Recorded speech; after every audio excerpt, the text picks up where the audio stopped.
నా వ్రతం అమ్మగారి మౌన వ్రతాన్ని ఛేదిస్తుంది. ఈ రోజు నుంచి ఏ వైద్యము వద్దు.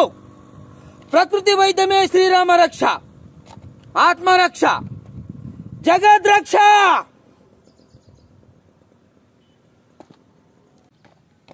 ఓహో, నువ్వు కుంటి కనకయ్య కూతురువా? మీ నాన్నకు కాళ్ళు వంకరైతే నీకు బుద్ధి వంకరన్నమాట. ఇంకా మీ నాన్న జోలికి నేనెందుకు వస్తానే?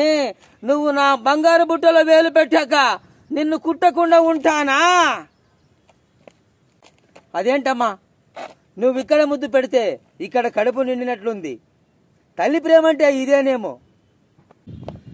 ఇంకెన్నాళ్ళమ్మా వైజాగ్ చదువు? మంచితనాన్ని చూసి తన ఉనికి ఏమైపోతుందోనని చెడుకి ఎప్పుడు భయమమ్మా.